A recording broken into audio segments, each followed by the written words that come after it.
Acclamez le Seigneur. Merci Seigneur Jésus. Restez debout. Tu vas prier là. Commence à prier pour la parole. Il y a une forte gloire en ces lieux. Prie que le Seigneur ne te rate pas au travers de ces messages. Demande au Seigneur de rendre son serviteur. Qu'il soit un canal de ta bénédiction ce soir. Prie au nom de Jésus.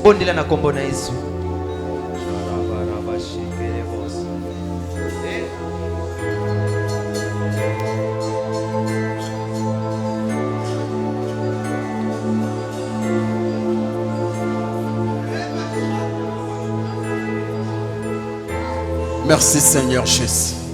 Nous te confions ce moment de la parole, Père. Utilise ton serviteur. Qu'il soit un canal de bénédiction pour nous. Donne-nous à comprendre le message de ce soir. Que tout agent de l'ennemi en série, Père, soit paralysé au nom de Jésus. De près ou de loin, nous les déclarons impuissants au nom de Jésus. Béni soit ton nom, Jésus. C'est pourquoi nous t'acclamons encore, Jésus. Acclame encore.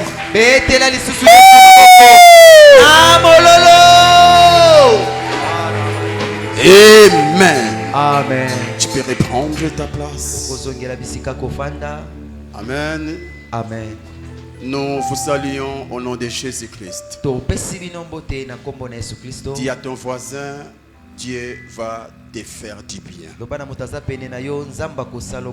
Alors je te prie, ne sois pas distrait, sois concentré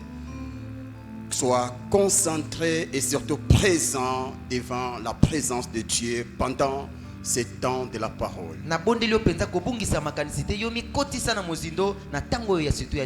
Ce soir, nous allons être bénis par l'onction d'Injili. J'aimerais nous dire qu'Injili, il y a l'onction des voyages. La plupart des Injilois rêvent les voyages et ils voyagent. Alors il y a plusieurs voyages. Il y a des voyages physiques où certains d'entre vous, au travers du message qui sera donné, vont voyager cette année. Et la première personne, c'est moi. Amen. Amen. Et il y a aussi des voyages spirituels où certains vont faire des voyages au ciel comme Paul. Pendant ce programme, tu seras en train de prier et Dieu t'amènera au ciel. Tu visites le ciel et tu retournes avec un message. Il y aura aussi même des voyages financiers où le Seigneur va te faire quitter de la pauvreté. Wow! Il y a même des voyages de mariage où le Seigneur te fera quitter du célibat au mariage. Est-ce que tu le crois comme moi? C'est bien sûr l'homme de Dieu, le pasteur Aduka Bongo,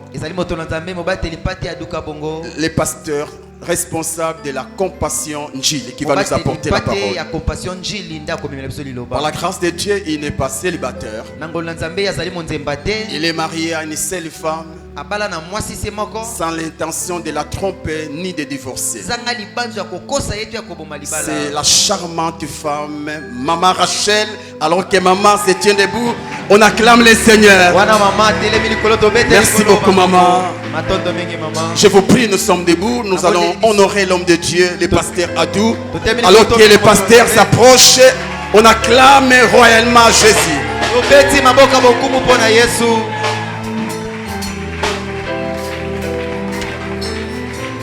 Est-ce que tu peux continuer à le faire? J'aimerais que tu bouges les trônes de Dieu ce soir. Par tes acclamations, par tes cris de joie. J'aimerais que tu bouges le ciel ce soir. Fais-le bien. Fais-le bien. Et puisque tu es en train d'obéir, je suis en train de déclarer une bonne saison dans ta vie. Je déclare une saison de gloire. Je déclare une saison de percée. Je déclare une saison de différence. Je déclare une saison d'intimité avec Dieu. Je déclare une saison de réussite. Je déclare une saison de différence. Recevez cela au nom de Jésus. Recevez cela au nom de Jésus.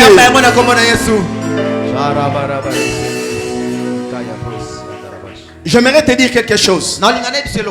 Nous sommes dans un programme bizarre dénommé Alpha 40.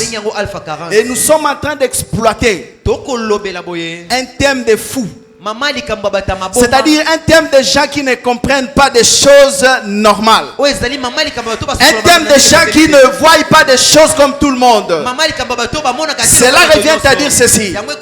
Ne reste pas religieux pendant ce programme. Exerce ta foi afin de vivre ce dont tu désires. Sois sensible à toute déclaration. Je sais que les hommes de Dieu qui passeront du haut de cette chair, Dieu les a oués pour nous. Dieu les a oués pour cette église. Alors chaque homme de Dieu qui passera du haut de cette chair apportera la bénédiction de l'Éternel pour vous. Alors soyez sensibles et recevez cela. Lorsqu'une déclaration est faite, lorsqu'une déclaration est prononcée, on la reçoit avec foi afin de démontrer que tu la vivras. C'est pourquoi je déclare ce soir et que toi tu réussiras cette année. Toi tu réussiras en cette année. Là où tu avais échoué l'année passée, cette année tu vas réussir. Cette année ose encore et tu réussiras. Est-ce que tu peux acclamer Dieu? Est-ce que tu peux encore acclamer Dieu? Rebo shakatarabaseke yetamanda remazukete abrasé. Père, nous te bénissons pour ce deuxième jour de ce programme. Nous savons que tu es là parmi nous. Et nous croyons à des grandes choses que tu vas faire. Nous nous disposons à les recevoir. Père, ma prière ce soir est que tu ne rates personne. Accomplis ce que tu as prévu faire dans la vie d'un homme. Accomplis tout ce que tu as prévu accomplir dans la vie d'une personne. J'aimerais qu'à partir de ce demain, qu'on soit déjà en train de vivre une pluie de témoignages. Que l'on soit en train déjà de dire que le Dieu de Alpha nous a visités. Je prie que tu l'accomplisses, Père. Je prie que tu l'accomplisses afin que l'honneur revienne à ton Fils Jésus-Christ. Je recommande ce moment de la parole. Bénis ces instants. Ouais, nous, Père, pour ce public qui est en ces lieux. Et je prie que tu leur donnes aussi l'entendement, l'intelligence de bien saisir et comprendre tout ce qui sera dit en ces lieux. Instruis-nous par ta parole. Enseigne-nous. Éclaire-nous. Au nom de Jésus, nous chassons tout ce qui n'est pas de toi. Et nous les mettons à genoux au nom de Jésus. Et nous proclamons la Seigneurie de Jésus-Christ tout au long de cette intervention. Au nom de Jésus, nous avons ainsi prié. Est-ce que nous pouvons encore acclamer? Acclamer pour le nom du Seigneur. Que Dieu vous bénisse. Puisque tu es debout, je te demande de rester. Nous allons lire rapidement des passages.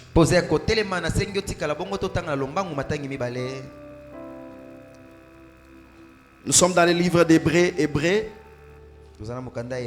Hébreux chapitre 10, verset 22. Hébreux 10, 22. Je suis en train de lire au nom de Jésus. Amen. Approchons-nous avec un cœur sincère dans la plénitude de la foi, Dis à celui qui est à ton côté, dans la plénitude de la foi. Dans la plénitude. Dans d'autres versions, on parle dans la totalité de la foi. Le cœur purifié d'une mauvaise conscience et le corps lavé d'une eau pure. Je prends le deuxième passage rapidement. Je suis dans le livre des Romains 4.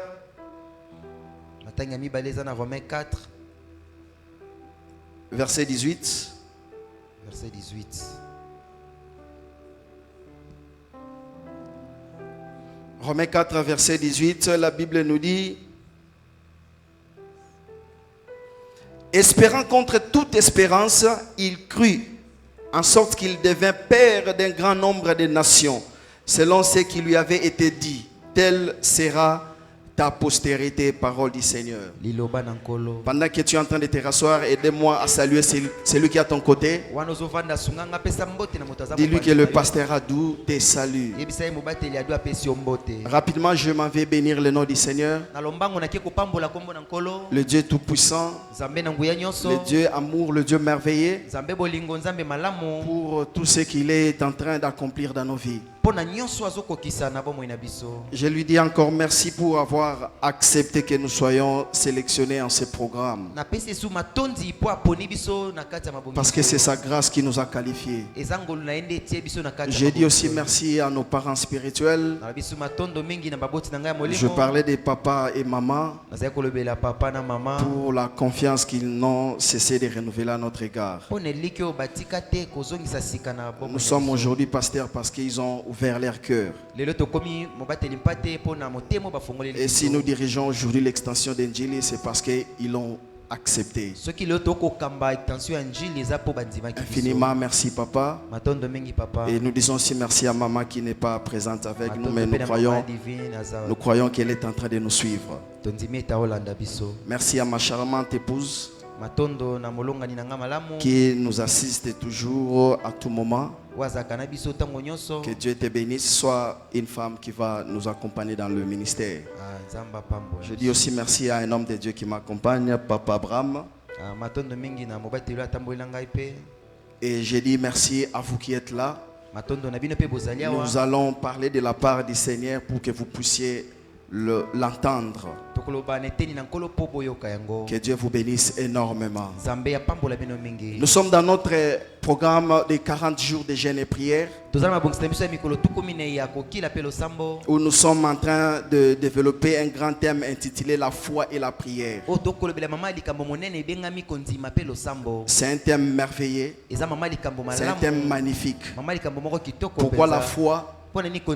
Parce que la foi, c'est ça même la vie chrétienne. On ne peut jamais parler de la vie chrétienne sans la foi. Nous sommes devenus enfants de Dieu grâce à la foi. Et la prière, c'est un moyen où nous nourrissons notre vie chrétienne.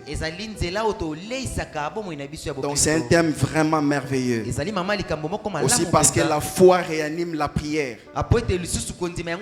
Et la prière aussi réanime la foi.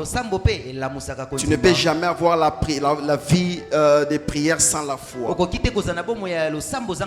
Mais dans ces grands thèmes, la foi et la prière, nous nous proposons un sous-thème intitulé Une foi sans foi. Une foi sans foi. Une foi sans foi. Une foi qui manque de foi.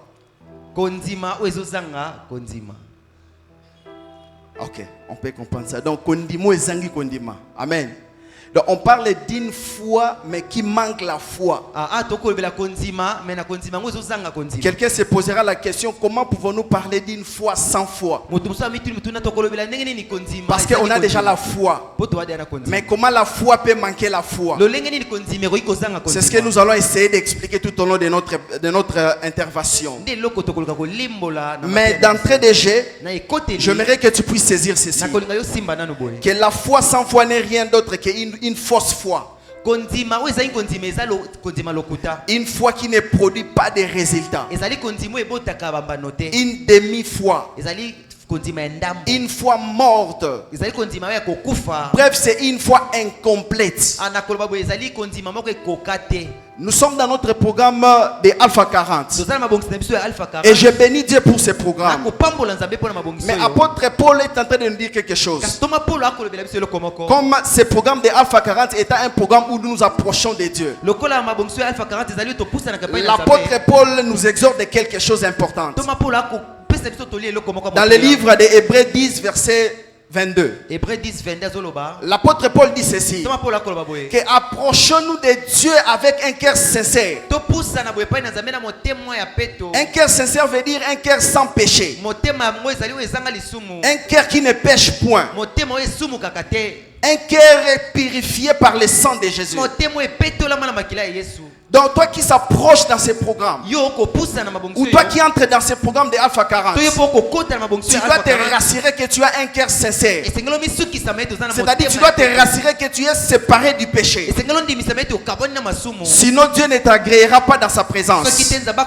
Mais l'apôtre Paul ne s'est pas limité là.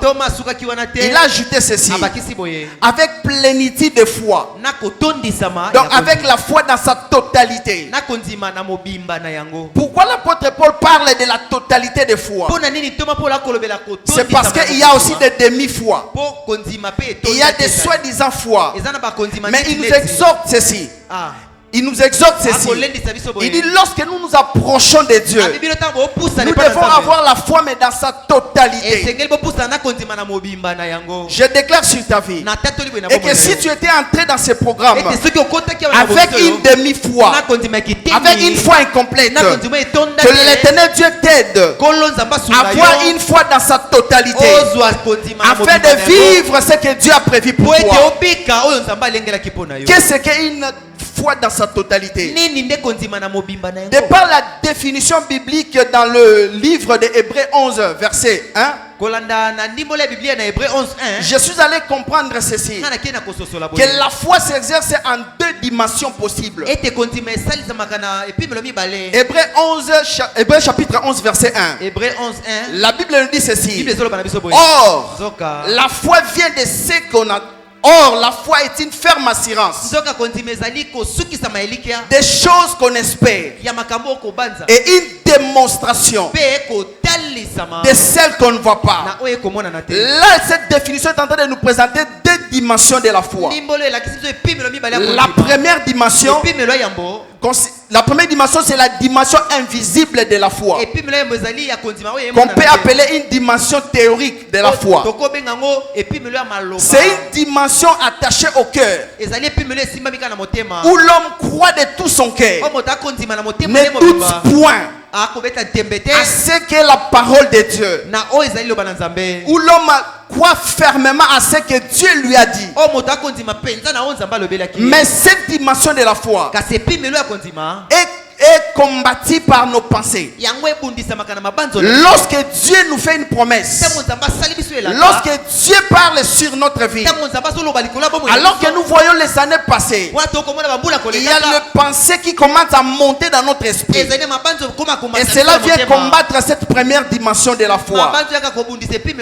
La première dimension de la foi, comme j'ai dit, c'est une dimension invisible. Pourquoi? C'est quelque chose qui se passe dans le cœur. La Bible dit ceci, que la foi est une ferme assurance. Une ferme assurance est invisible. C'est dans le cœur qu'on a cette ferme assurance. Là, il s'agissait de la première dimension de la foi. La deuxième dimension de la foi, c'est la dimension visible, que je peux aussi appeler la dimension pratique de la foi. C'est une dimension attachée à la démonstration. C'est une dimension où on démontre l'assurance qu'on a. Et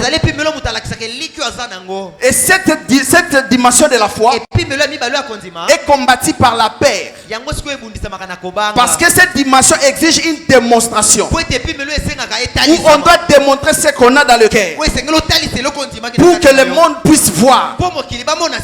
Mais cette dimension, comme je l'ai dit, est combattue par la peur, où parfois on se pose la question: si je démontre ceci, alors si ça ne tient pas, et c'est la peur qui envahit, et comme conséquence, on n'arrive pas à démontrer. Est-ce que quelqu'un est avec moi? Mais j'aime les deux dimensions, parce qu'ils ont un point commun, ou encore ils ont un seul point de convergence. C'est l'espérance. Dans la première dimension, la Bible dit ceci, que la foi est une ferme assurance des choses qu'on espère. Là on parle de l'espérance. Et dans la deuxième dimension, la Bible dit ceci, est une démonstration des choses qu'on ne voit pas. Je suis allé étudier ces deux expressions.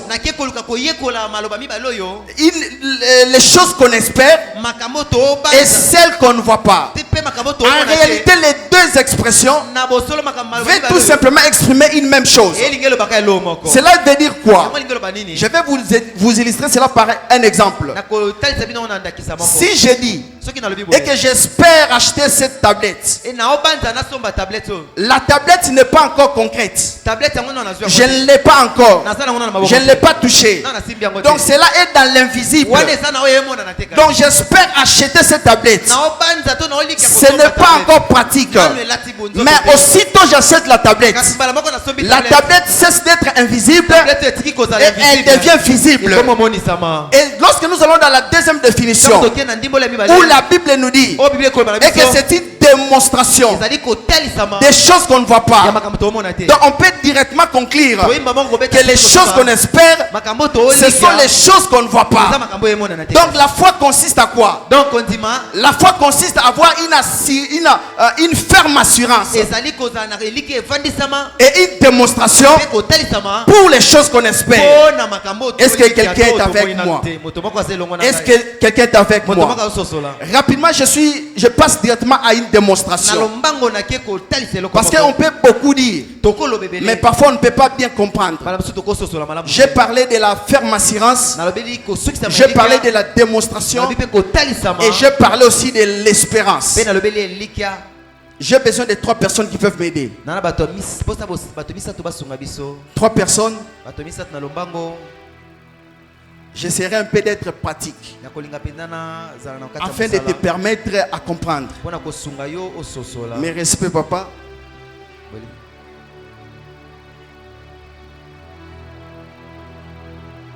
Toi, tu peux aller comme ça.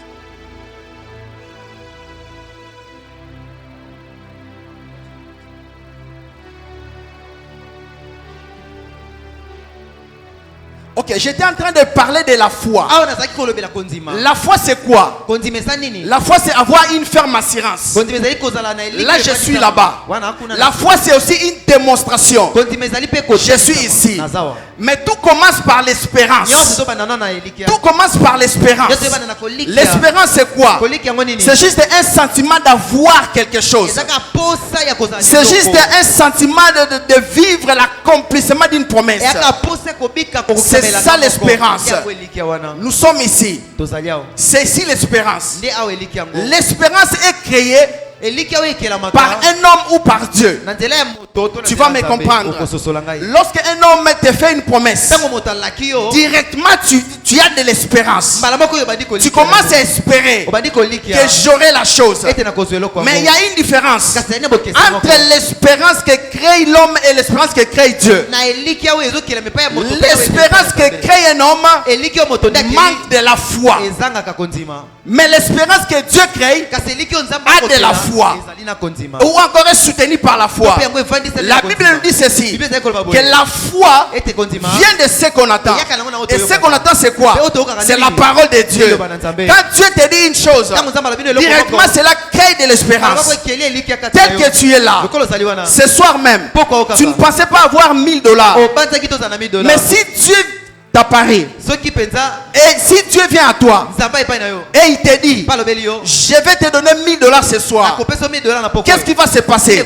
Directement tu auras l'espérance que j'aurai $1000. Tu n'avais pas ça avant, mais tu as eu cette espérance parce que Dieu t'a dit quelque chose, parce que Dieu t'a parlé.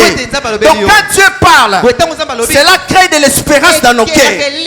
Cela crée le sentiment d'avoir ce que Dieu a promis. Mais le problème c'est quoi? Il ne faut pas se limiter ici, parce que si tu te limites ici, tu ne vivras pas ce que Dieu t'a dit. Ce que Dieu t'a dit a créé de l'espérance, mais cette espérance sera soutenue par cette ferme assurance. Voilà pourquoi la Bible dit ceci, que la foi est une ferme assurance des choses qu'on espère. Des choses qu'on espère. Tu espérais avoir $1000 que Dieu t'a promis, mais pour en avoir, tu dois avoir cette ferme assurance. La ferme assurance c'est quoi? Par la traduction du mot grec qui exprime expérience, on parle de hypotasis. Je ne suis pas grec. Hypotasis. Cela veut dire quoi? Hypotasis signifie avoir une garantie qui soutient.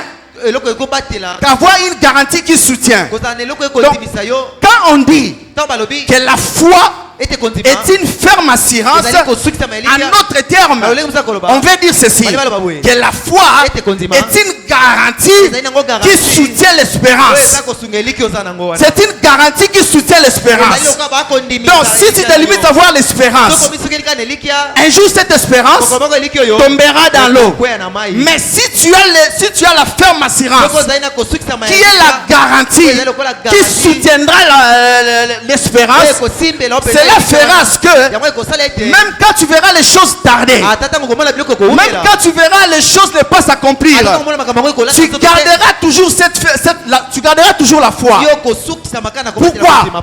Parce que tu as une garantie de ce que Dieu t'a dit. Et ce que Dieu t'a dit fera ce que tu aies cette espérance. Est-ce qu'on est en train de me comprendre? Nous y arriverons. Mais avoir tout simplement la ferme assurance, cela ne suffit pas. C'est pour cela que vous allez remarquer, il y a plusieurs personnes, Dieu lui a fait une promesse. Il a dit tu voyageras. Et il a cru en cette parole. Il a eu cette ferme assurance. Mais le problème c'est quoi? Il ne vit pas ce que Dieu a dit. Pourquoi? Parce qu'il ne sait pas démontrer cela. Il ne sait pas démontrer cela. Avoir la ferme assurance, comme je vous ai dit, et que c'est une foi invisible, une foi intérieure qui est dans ton cœur. Mais Dieu n'a pas besoin seulement de cela. Dieu n'a pas seulement besoin de ta foi intérieure. Il a besoin que tu démontres cela. Il a besoin que tu démontres cela.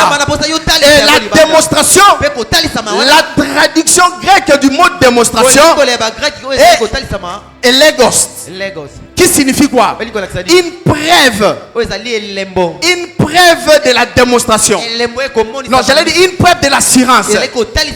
C'est-à-dire quoi? Quand tu as la ferme assurance, cette ferme assurance doit se démontrer.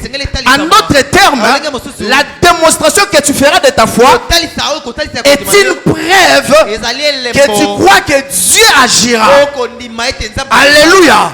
Maintenant, si tu n'as que la ferme assurance et que tu ne sais pas démontrer, c'est ce que j'appelle la foi sans foi.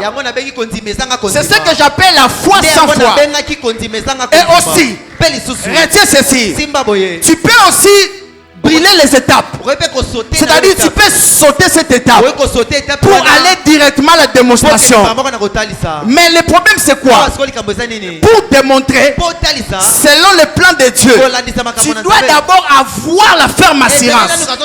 Si tu n'as pas une ferme assurance et que tu passes directement à la démonstration, c'est ce qui fera que tu vois plusieurs personnes. Le pasteur passe devant, le pasteur prêche, le pasteur dit que tu seras béni. Le pasteur dit que tu es guéri. Je prends l'exemple de celui qui est malade. Le pasteur dit que tu es guéri. Tu prends même tes lunettes. Si tu souffrais des yeux, tu casses tes lunettes et tu te dis, je suis guéri. Pourquoi? Tu as démontré.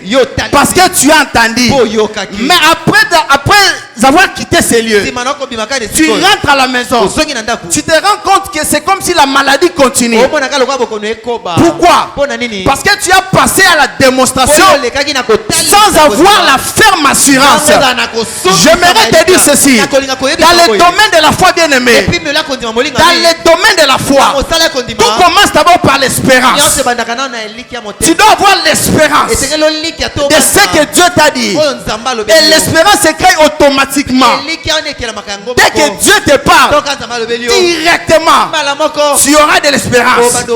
Mais les païens, ils n'auront pas cette espérance.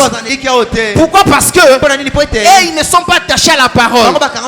C'est pourquoi leur espérance s'arrêtera à être espérance. Mais un chrétien, son espérance le mènera dans la ferme assurance.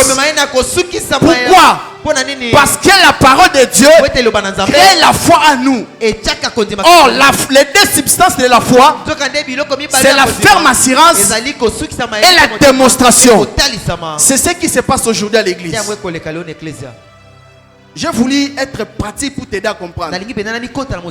Pendant que j'étais en train de préparer cette prédication, j'ai eu à changer ma manière d'exercer la foi.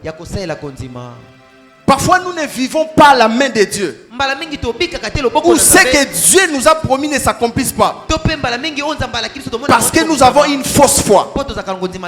Une foi basée sur la ferme assurance. Et la ferme assurance, c'est facile à voir.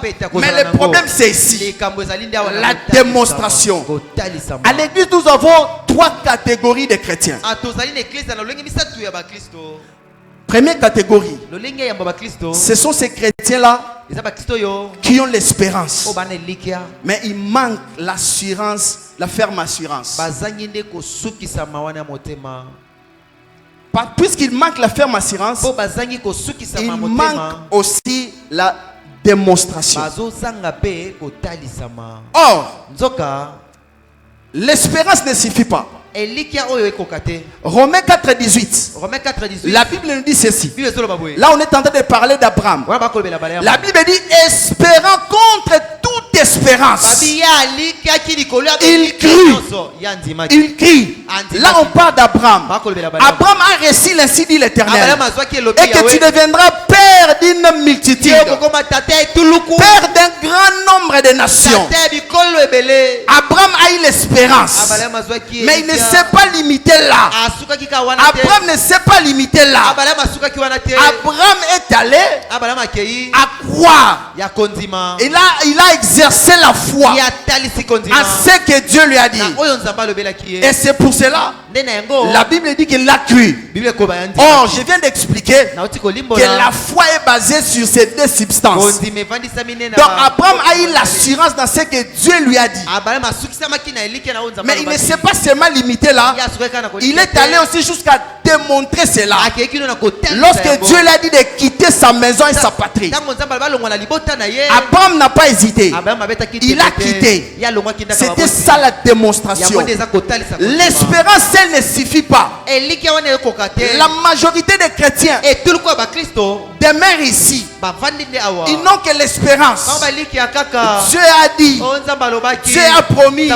Ah, même j'aimerais te choquer. Même les païens aussi ont l'espérance. C'est pourquoi vous pouvez entendre cet langage. Ekosimba. Pourquoi les païens disent Ekosimba? C'est peut-être parce que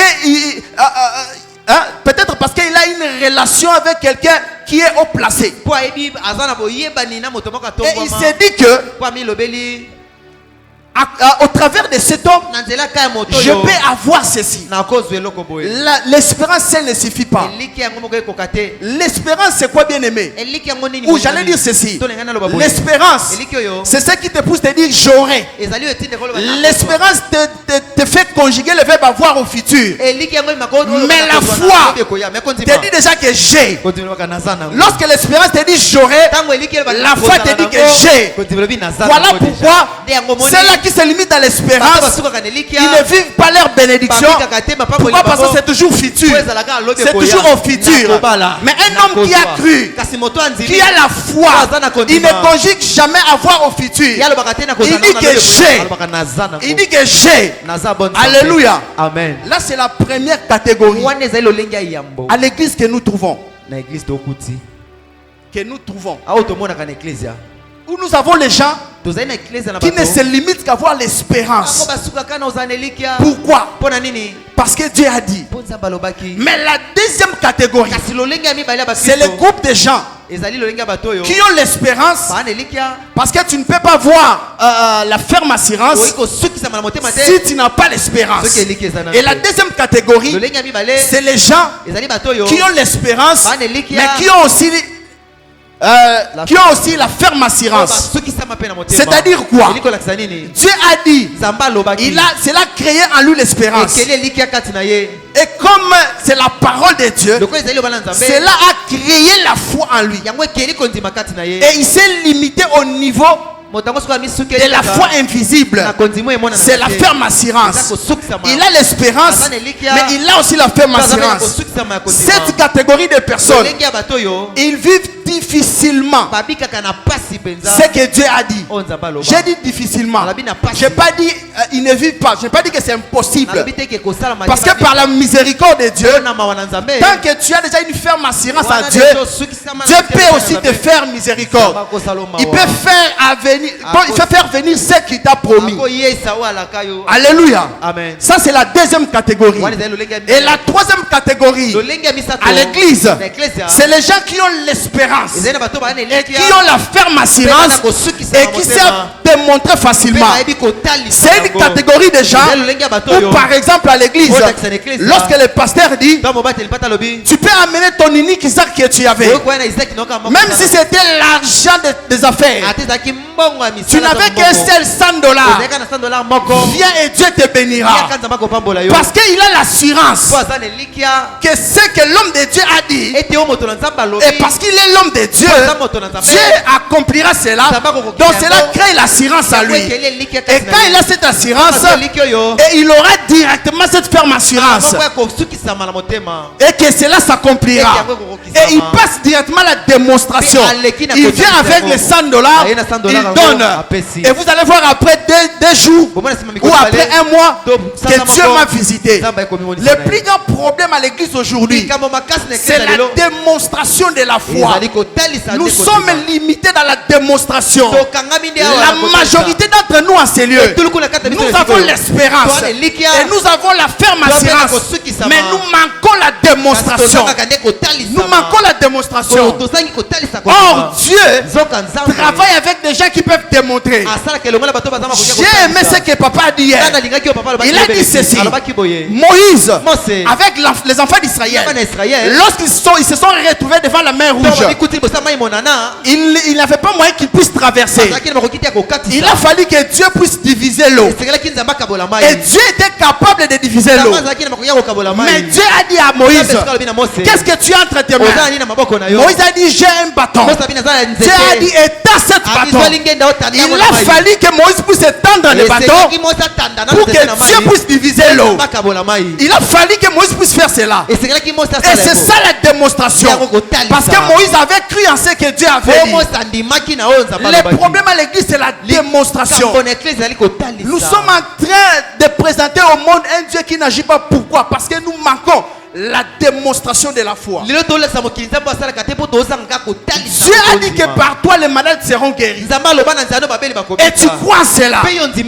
Mais qu'est-ce qui te manque de démontrer cela? En imposant le main, en priant pour ces malades. Mais nous nous limitons à croire que moi j'ai le don de la guérison. Nous nous limitons à voir la ferme assurance. Mais nous manquons la démonstration. C'est ça le plus grand problème. La démonstration.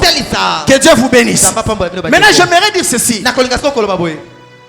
Le problème, c'est aussi parce que nous ne sommes pas enseignés par rapport à la démonstration.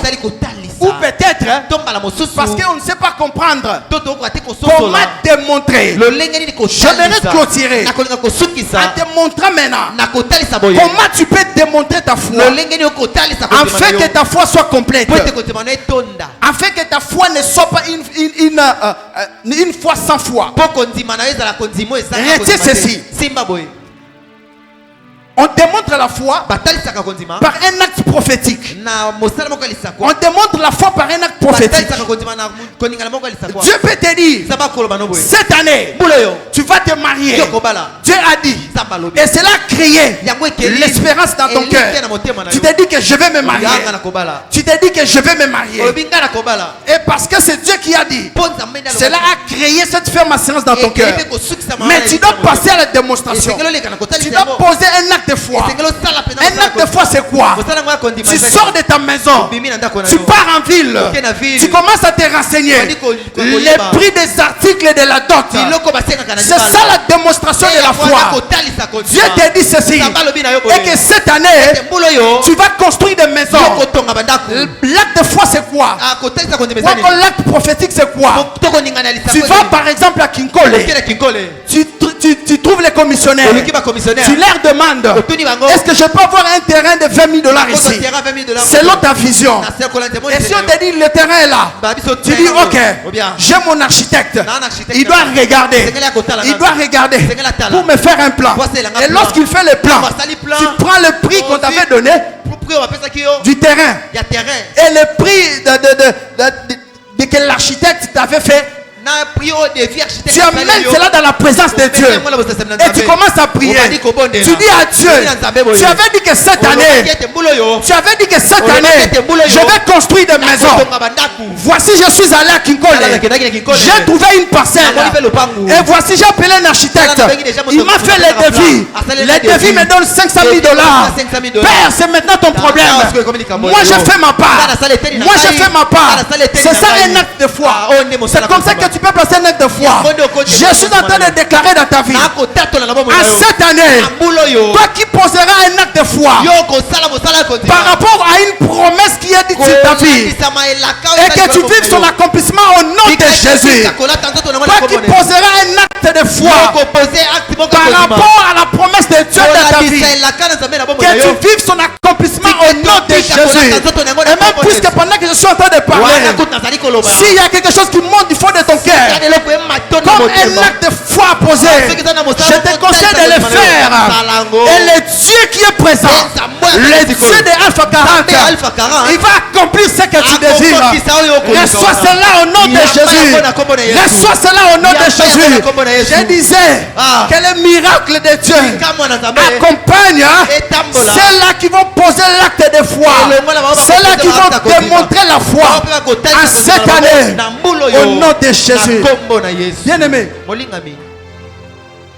Dieu n'est pas un homme pour mentir.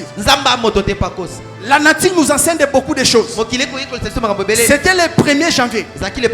Après la veille de traversée, je suis allé à la maison, fatigué. J'ai dormi. Et j'ai vu ma cadette venir. Il dit, papa, tu vas nous amener où? J'ai dit, je vais vous amener quelque part. Je n'avais pas mis ça dans la tête. Je lui ai dit, je vais vous amener quelque part.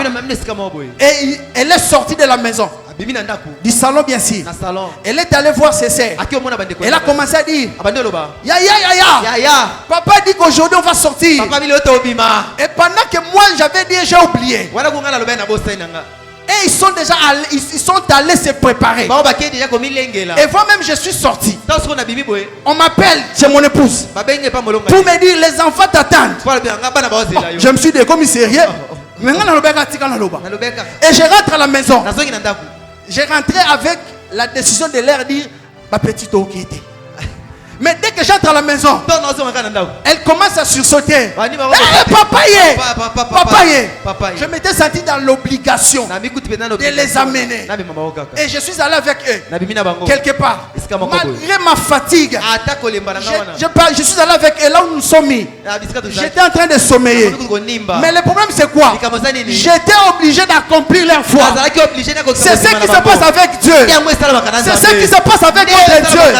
Quand Dieu te dit quelque chose, ne te limite pas tout simplement à croire. Pose un acte de foi. Pose un acte de foi. Et dès que tu poses cet acte de foi, Dieu se sentira dans l'obligation de te répondre. La deuxième chose, comment démontrer sa foi? C'est pas une semence qu'on peut aussi appeler une action de grâce. Vous savez bien aimé, quand Dieu dit quelque chose sur toi, quand une prophétie ou une promesse est déclarée sur toi, quand tu prends une offrande, tu viens mettre dans ce panier, cela veut tout simplement dire que Père, je crois que ce que tu m'as dit, tu le feras. Ce que tu m'as dit, ce que tu m'as promis, tu le feras.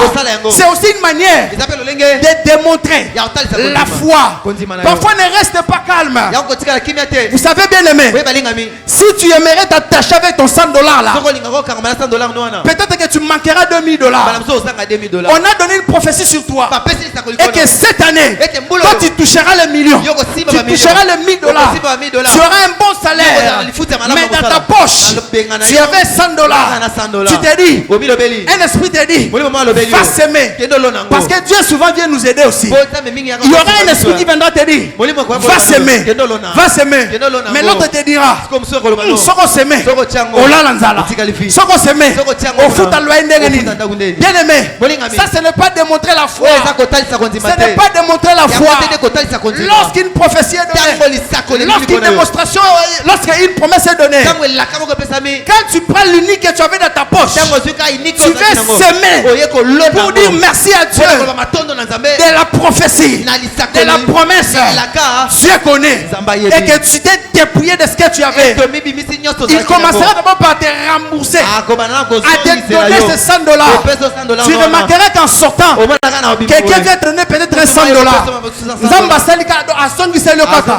Mais au-delà de ça, Dieu va encore ajouter. Dieu va encore ajouter. Le troisième moyen pour démontrer sa foi, c'est par notre attitude. Tu peux démontrer ta foi par ton attitude. Alléluia. Amen. Nous avons l'histoire de Anne. Je crois que c'est une histoire que nous connaissons tous. La Bible nous dit ceci, que plusieurs années, Anne avait une attitude de la tristesse. Anne ne faisait que pleurer. Anne ne mangeait pas. Pourquoi? À cause de mortification qu'elle lui donnait Pénina. Mais les jours où Anne a reçu un ainsi de l'Éternel, où le serviteur de Dieu Élie a parlé sur Anne, la Bible dit ceci, c'est ce même jour-là, c'est ce même jour-là que Anne a mangé. C'est ce même jour-là que Anne a chassé la tristesse. C'était aussi une façon pour elle de démontrer sa foi. De démontrer qu'elle a crié en ce que le serviteur de Dieu avait déclaré. En cette année, change ton attitude. Et surtout quand on parle sur toi, et surtout quand une prophétie est donnée sur toi, change ton attitude. Change ton attitude. Et je déclare encore sur ta vie, et que lorsque tu changeras ton attitude à cause de la prophétie qui est donné sur toi, et que tu vives le miracle au nom de Jésus, et que cela s'accompagne dans ta vie au nom de Jésus. Et si quelqu'un croit cela, peut dire Amen. Peut dire Amen. Le quatrième moyen, et c'est par là que je vais finir, le quatrième moyen pour démontrer sa foi, c'est par la prière. C'est par la prière.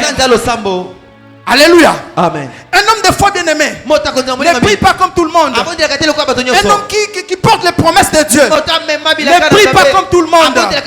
Un jour j'étais quelque part, J'ai entendu quelqu'un prier. Zambe. Kanisa ngai. Kanisa ngai. Nayebi que nazalanga mosumuki. Mais nasengo kanisa ngai. Ah, ça c'est un homme qui n'a pas de foi. Mais écoute un homme de foi. Un homme qui a reçu la promesse de Dieu. Un homme à qui Dieu a promis une voiture. Il priera ainsi. Oh Père, je te bénis. Parce que je n'ai pas encore la voiture. Je sais une chose. La voiture que tu vas me donner, je l'ai déjà. Mais si elle ne s'est pas encore concrétisée, c'est peut-être parce que la marque que je dois avoir, elle n'est pas encore fabriquée. C'est comme ça qu'un homme de foi prie. Un homme de foi ne prie pas comme tout le monde. Un homme de foi ne prie pas. Oh, mensonge. Un homme de foi prie sur base de la parole de Dieu, sur base des promesses de Dieu. Il rappelle à Dieu ses promesses. Il rappelle à Dieu ce que Dieu a dit. Et un homme de foi ne se lamente pas parce qu'il sait en lui que celui qui m'a fait promesse ne ment jamais. Il va accomplir cela. C'est juste question de temps. C'est juste question de temps. C'est juste question de temps. Voilà pourquoi dans ce programme de Alpha 40, on nous parle de la foi et de la prière. Lorsque tu auras la foi, même ta manière de prier changera. Je t'interdis. Toi qui es venu dans ce programme, je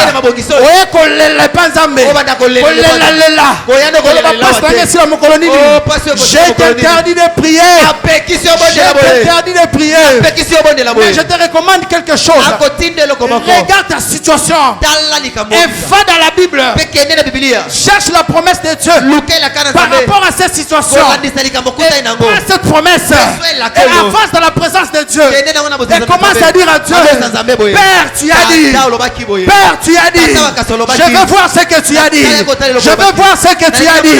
En ce programme Alpha 40, on doit changer aussi notre manière de prier. On ne peut pas continuer à prier comme des hommes sans foi. On ne peut pas continuer à prier comme des hommes avec foi sans foi. Un homme qui espère mais n'a pas d'assurance. Un homme qui espère mais ne sait pas démontrer. Un homme qui a de l'assurance mais ne sait pas démontrer. Non, nous sommes fatigués de toutes ces choses. Nous voulons voir Dieu à l'œuvre. Nous voulons voir Dieu à l'œuvre. Et je te rassure, dans ce programme, Dieu est présent. Dieu est présent et il va agir. Tout dépendra de la manière où tu te présenteras devant Dieu. Est-ce que quelqu'un peut être debout? Est-ce que quelqu'un peut être debout? Pendant quelques minutes, tu peux commencer à prier. Tu peux commencer à prier. Dis à l'Éternel, tu as dit quoi en faveur de ma vie? Tu as dit quoi pour ma vie? Qu'est-ce que tu as dit pour ma vie? Afin que je change ma manière de prier. Afin que je change mon attitude. Qu'est-ce que tu as dit? Afin que je puisse poser un acte de foi, un acte prophétique. Qu'est-ce que tu as dit? Afin que je donne une semence. Est-ce que tu peux commencer à prier? Est-ce que tu peux prier? Alors la chorale monte. Nous sommes en train de prier. Oh, je veux qu'un homme de foi puisse prier. Un homme de foi est en train de prier. En train de dire à Dieu, qu'est-ce que tu as dit à ma faveur? Qu'est-ce que tu as dit à ma faveur? Pour que je change ma manière de prier. Pour que je change ma manière de s'aimer. Est-ce qu'il peut bien le faire?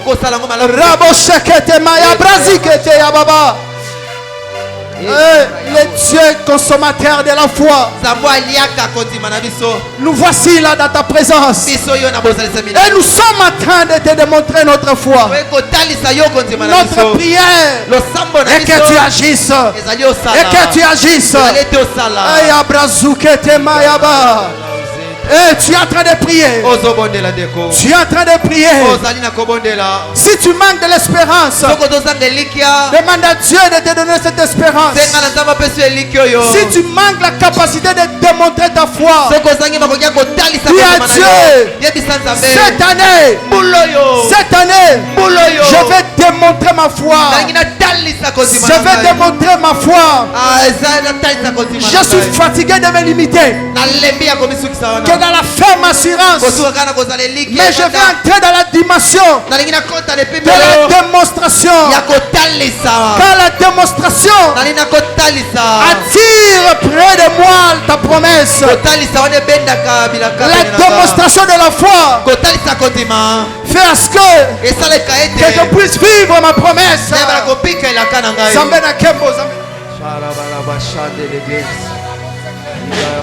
Dieu est là. Je crois à sa présence. Le ciel est déjà déchiré. L'on laissé Bazani. L'on laissé Pasuki. Et Dieu est en train de déverser. Dieu est en train de déverser. Shakata Rabasuke. Zamena Kembo aye nakati ya bato naye akitina tempelo naye tosepela oh Zamena Kembo aye. Sois dans la joie. Parce que Dieu est déjà descendu ce soir. Et il n'est pas descendu en vain. Il est descendu pour t'accorder. Il est descendu pour faire quelque chose dans ta vie.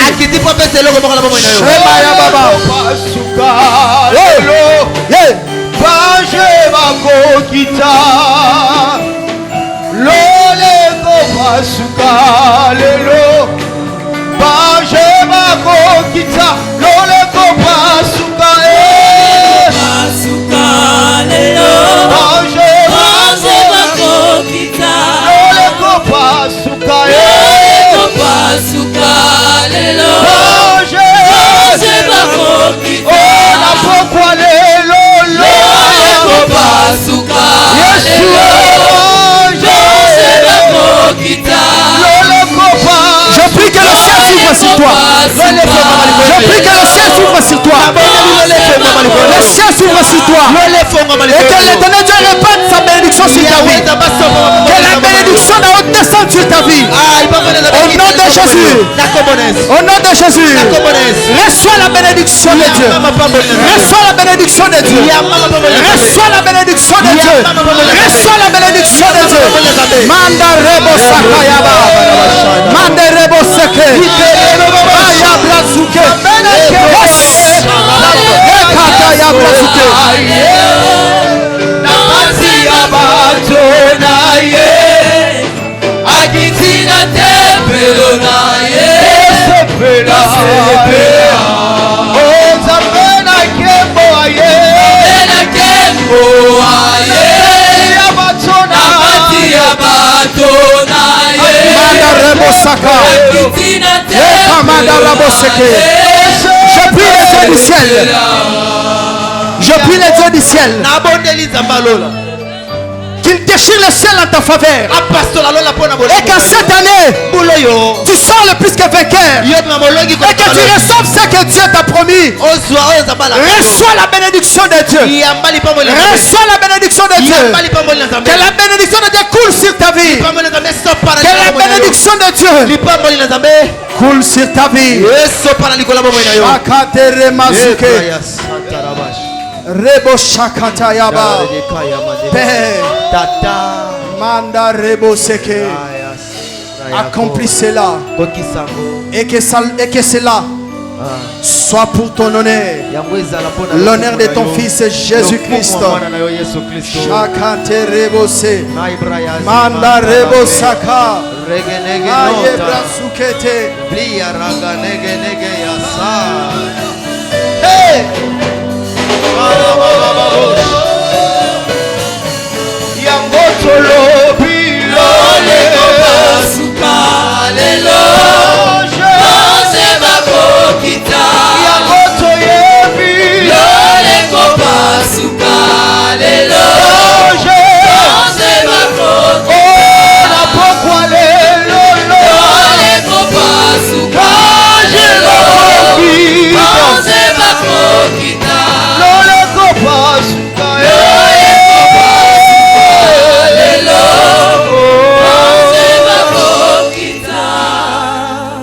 bénissons, Seigneur. Et nous t'acclamons, Jésus. Je suis en train de pousser des cris de joie. Père, merci. Merci pour ces messages. À toi l'honneur et la gloire. In the name of Jesus. Amen. Amen. Qui a été béni par ces messages. Amen. Amen. Et Bandi Mabé. Somo. Wow. Sentez que pasteur a dû coller les soucis. Nouveau. Amen. Amen.